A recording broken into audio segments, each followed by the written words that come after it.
பரிசுத்த நாமத்துக்கு ஸ்தோத்திரம். என் பேர் ஜெயராணி. நான் பல்லாவரம் பம்மல்லேருந்து வரேன். நான் 2016-8 ரொம்ப பழக்கமானவங்க, 26 வருஷம் பழக்கம். என்னிடத்துல ஜுவல்ஸ் கேட்டாங்க. ஒரு 6.5 பவுன் 2 மாதத்தில் கொடுத்துறேன்னு. ஆனால் வாங்கிட்டு அவங்க தரவே இல்லை. அவங்க 4 வருஷம் ஆச்சு. ஐயா கிட்ட ஜெபம் பண்ணேன். அந்த நகையை கர்த்தர் கிடைக்க கிருபை செய்தார். கர்த்தருக்கு ஸ்தோத்திரம். பெரம்பூர்லேருந்து வரேன். நிர்மலா என் பேர். இவங்க எங்கள் எதிர் வீட்டில் இருக்கிறவங்க 5 வருஷமாக அவங்க ஒரு நிலம் வாங்கியிருந்தாங்களாம். ஒரே பிரச்சனை, பதிவு பண்ணவே முடியலன்னுட்டு சண்டையும் சச்சரவுமா இந்த என்ன ஆக போதோ அவங்களே எடுத்துப்பாங்களோன்னு பயந்து நின்றுருக்காங்க. பாஸ்டிங் ப்ரேயர் நடக்குது, நீங்கள் வாங்க என் கூட. நான் இட்டுன்னு வந்தேன். 15 நாளைக்கு அந்த இடம் பதிவாயிடுச்சு. அதுக்கப்புறம் 9 பேர் வாங்கின அந்த இடத்துல இவங்களுக்கு மட்டும்தான் பதிவாயிருக்குது. கோடா கோடி ஸ்தோத்திரம்.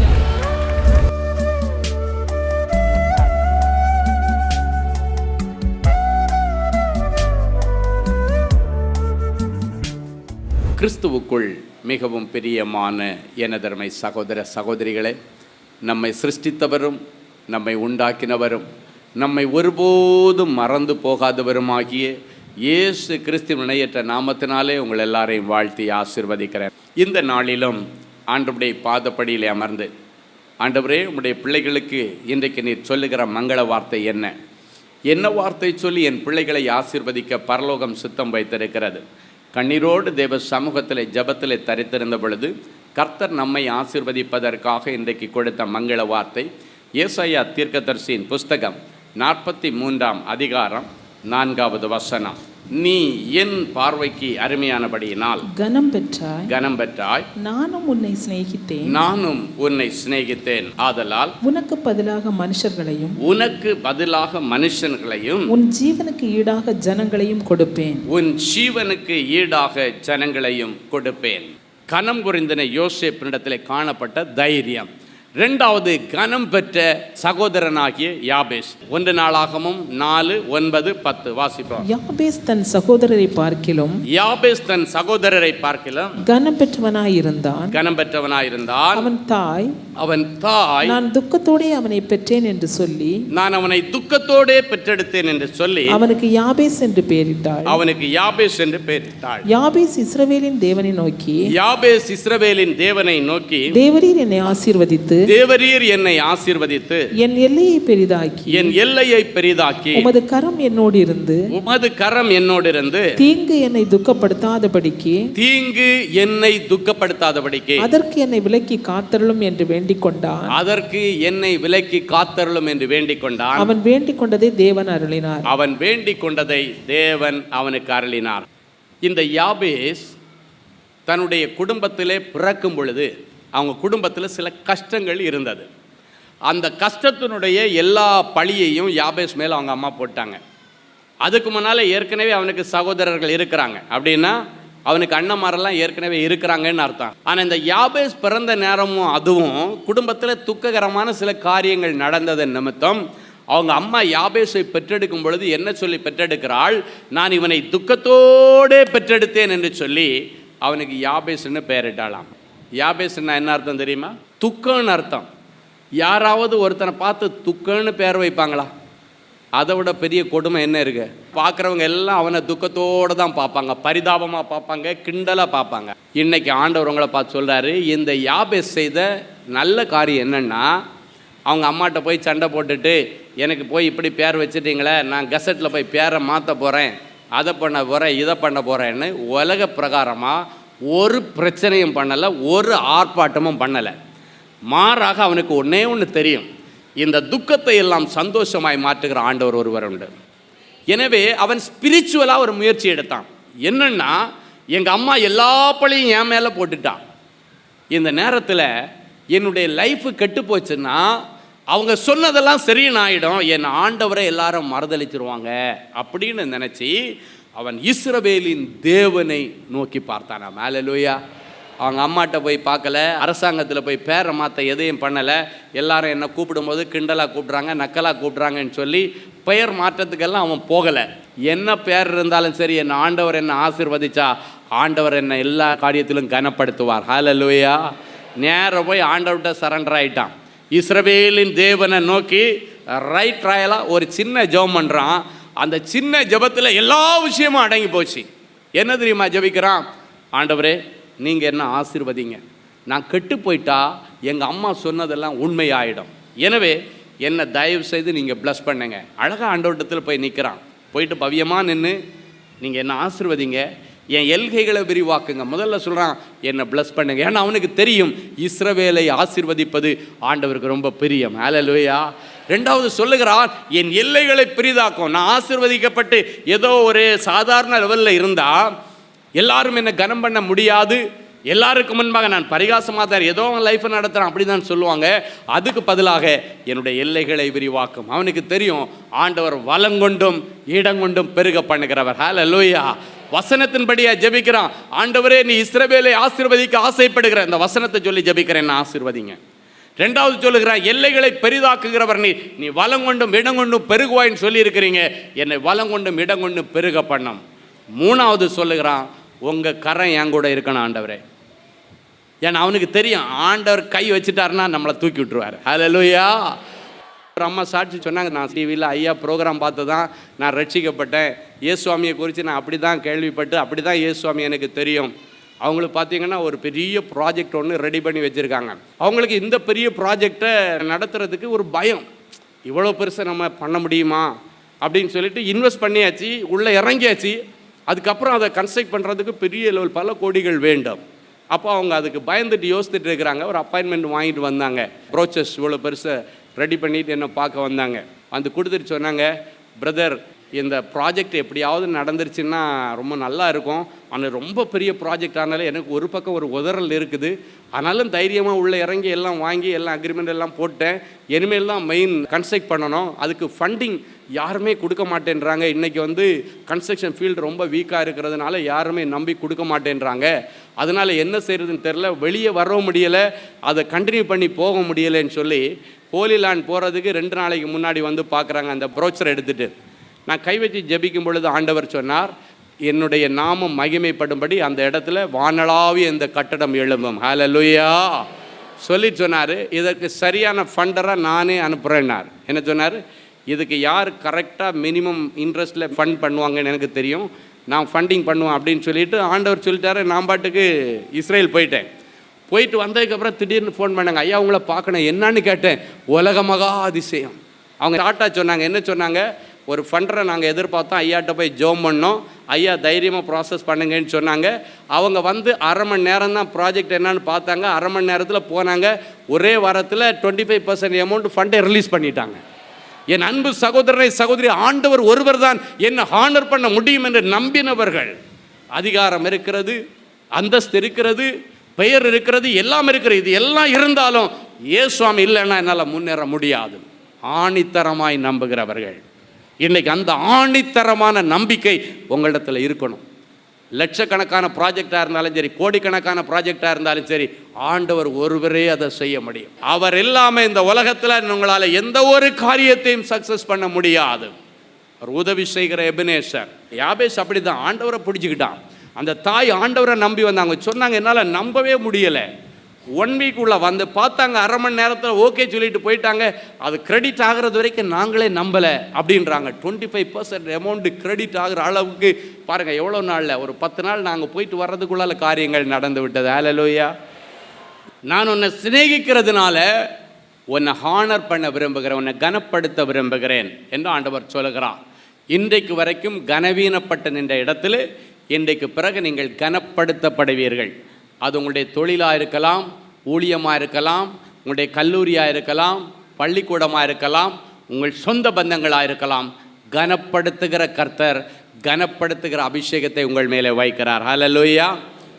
முதலாவது கனம் பொரிந்தின அரிமத்தியா ஊரானாகிய யோசேப்பினிடத்தில் காணப்பட்ட தைரியத்தின் அபிஷேகத்தை கர்த்தர் உங்கள் மேலே ஊற்றி இன்னைக்கு பிறகு தைரியமாக சிங்கத்தை போல காரியங்களை மேற்கொள்ள கர்த்தர் அனுக்கிரகம் பண்ணுவார். விசுவாசத்தின் நிமித்தம் நீங்கள் உங்களுடைய வாழ்க்கையை செயல்படுத்தி அதன் நிமித்தம் எல்லா கட்டுகள் வியாதியிலிருந்து விடுதலை. 2வதாக கனம் பெற்ற யாபேசுக்கு கொடுத்த கனத்தின்படியாக இன்றைக்கு பிறகு ஆண்டவர் உங்களை ஆசீர்வதிப்பார். குடும்பத்தில் மங்களகரமான காரியங்கள் இனி நடக்கும். அதில் இருக்கிற எல்லா தடைகள் நீங்கும். ஆண்டவர் ஆசீர்வதிப்பார். நல்ல ஃபினான்ஷியல் பிரேக் த்ரூ இந்த நாட்களுக்கு பிறகு கர்த்தர் உங்களுக்கு கொடுப்பார். ஹல்லேலூயா. 2 ராஜாக்களின் புஸ்தகம் 4ஆம் அதிகாரம் 8வது வசனம் இப்படியாய் சொல்லுகிறது. வாசிப்போமா? பின்பு ஒரு நாள் எலிசா சுனேமுக்கு போயிருக்கும் போது அங்கே இருந்த கனம் பொருந்தின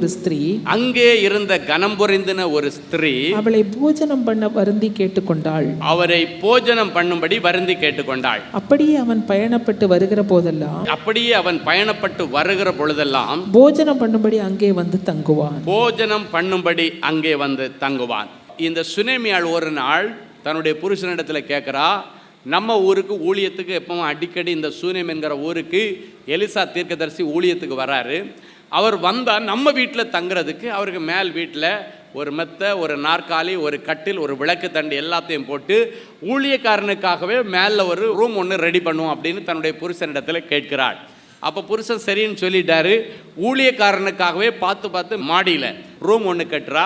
அங்கே அவர் வந்தால் ரெஸ்ட் எடுக்கிறதுக்கு ஒரு கட்டில், ஒரு மெத்தை, ஒரு நாற்காலி, ஒரு விளக்கு தண்டு, ஒரு மேஜை, எல்லாமே லிஸ்ட்டே போடப்பட்டிருக்கு. ஒரு ஊழியக்காரனுக்கு என்னெல்லாம் தேவையோ உட்காந்து மெசேஜ் ப்ரிப்பேர் பண்ண மேஜை, நாற்காலி வேணும், விளக்கு தண்டு வேணும். ஸோ எல்லாத்தையும் அவளை ஆயத்தப்படுத்தி வச்சுட்டு எப்பெல்லாம் அந்த ஊருக்கு அந்த தீர்க்கதரிசி வருகிறாரோ அப்பொழுதெல்லாம் வருந்தி கேட்டுக்கொள்வாளாம், எங்கள் வீட்டில் தான் நீங்கள் தங்கணும், எங்கள் வீட்டில் தான் நீங்கள் சாப்பிடணும் அப்படின்னு. தீர்க்கதரிசியை ஏற்றுக்கொண்டதன் நிமித்தம் தீர்க்கதரிசிக்கு ஏற்ற பலனை ஆண்டவர் கொடுக்க தீர்மானித்தார். அந்த வசனத்தின்படியாக ஒரு நாள் அவர் வீட்டில் வந்து தங்குறாரு. தங்கி முடித்து வீட்டை விட்டு வெளியே போகும் பொழுது சுனேமியாளை பார்த்து கேட்குறாரு, சுனேமியாளே உனக்கு என்ன வேணும் கேள். ஏன்னா அந்த நாட்களில் பார்த்தீங்கன்னா தீர்க்கதரிசிகள் என்ன சொன்னாலும் ராஜாக்கள் கேட்பார்கள். அவன் கேட்குறான், ராஜாவிடத்தில் உனக்கு ஏதாவது காரியம் ஆகிறன்னு கூட சொல்லு, நான் சொல்லி அந்த காரியத்தை ஒழுங்கு பண்ணி தருகிறேன். அவன் சொல்கிறான், உனக்கு ராஜாட்ட ஏதாவது ஆகணுமா, என்ன வேணாலும் கேள், உனக்கு நான் செய்கிறேன் அப்படின்னு சொல்லிட்டு அந்த தீர்க்கதரிசி சொல்லுகிறான். அப்பொழுது அவன் சொல்கிறான், இல்லை ஐயா, என்ன ஆண்டவர் இந்த பட்டணத்தில் கனம் பொருந்தின ஸ்திரீ, நல்ல ஐஸ்வர்ய வாட்டியாக வச்சிருக்கிறாரு, ஒரு கனம் பொருந்தின ஸ்திரியா எல்லாரும் என்னை கண்டா ஹானர் பண்ணக்கூடிய ஒரு நல்ல நிலைமையில் ஆண்டவர் வச்சிருக்கிறார், எனக்கு எல்லாம் ஒன்றும் வேண்டாம், நீங்கள் வந்ததே பெரிய காரியம், நீங்கள் வந்ததே பெரிய விஷயம் என்று சொல்லுகிறாள். ஆனால் அந்த நேரத்தில் தான் இந்த எலிசாவுடைய உடன் ஊழியக்காரனாகிய கேயாசி சொல்லுகிறான், இந்த அம்மாவுக்கு எல்லாம் இருக்குது, ஆனால் ஒரே ஒரு குறை இருக்கு ஐயா அப்படின்னா. என்னன்னு கேட்கும் பொழுது, அவர்களுக்கு இன்னும் ஆசீர்வாதமான ஒரு குழந்தை இல்லை, அவனுடைய கணவனாருக்கு வயசாச்சு, இந்த அம்மாவுக்கும் வயசாகி போச்சு, ஆனால் ஒன்றே ஒன்று, அவங்களுக்கு இன்னும் ஒரு சந்ததி இல்லை அப்படின்னு சொன்ன மாத்திரத்திலே அந்த சுனேமியாளை பார்த்து இந்த தீர்க்கதரிசி சொல்லுகிறான். 2 ராஜாக்கள் 4ஆம் அதிகாரம் 16-17 சொல்லுகிறது, அப்பொழுது அவன் ஒரு பிராண உற்பத்தி கால திட்டத்திலே ஒரு குமாரனை அணைத்து கொண்டிருப்பாய் என்றான். அந்த ஸ்திரீ கர்ப்பம் தரித்து எலிசா தன்னோட சொன்னபடி உற்பத்தி கால திட்டத்திலே ஒரு குமாரனை பெற்றெடுத்தாள். இந்த வசனம் சொல்லுகிறது, எலிசா தன்னோட சொன்னபடி உற்பத்தி கால திட்டத்திலே அருமையான ஆண் பிள்ளை பெற்றாள். இன்றைக்கு இந்த புல்பிட்டிலிருந்து இந்த தீர்க்கதரிசி மூலமாக ஆண்டவர் என்னெல்லாம் உங்களுக்கு சொன்னாரோ எல்லாம் நிறைவேறும்படி கர்த்தர் உங்களோடு கூட இருப்பார். ஹல்லேலூயா. அவர் சொன்ன வார்த்தைகளில் ஒன்றாகிலும் தவறி விழுவதில்லை. வேதம் சொல்லுகிறது, இஸ்ரவேல் ஜனங்களுக்கு ஆண்டவர் சொன்ன நல் விசேஷ வார்த்தைகளில் ஒன்றாகிலும் தவறி கீழே விழவில்லை, எல்லாம் நிறைவேறிற்று. அதே போல இன்றைக்கு நீங்கள் கேட்ட எல்லா வார்த்தைகளும் உங்கள் வாழ்க்கையில் நிறைவேறும், ஒன்றும் கீழே விழாது. அவன் கேட்குறான், எனக்கு என்ன வேணும், ஒன்றும் வேண்டாம். ஆனால் அவள் ஒன்றும் வேண்டாம், நான் நல்லா இருக்கிறேன்னு சொன்னாலும் ஆண்டவர் கொடுக்கறத நிறுத்தலை. எனக்கு எல்லாம் போதும் ஆண்டவரேனாலும் ஆண்டவர் கொடுக்கறத நிறுத்த மாட்டார். ஹல்லேலூயா.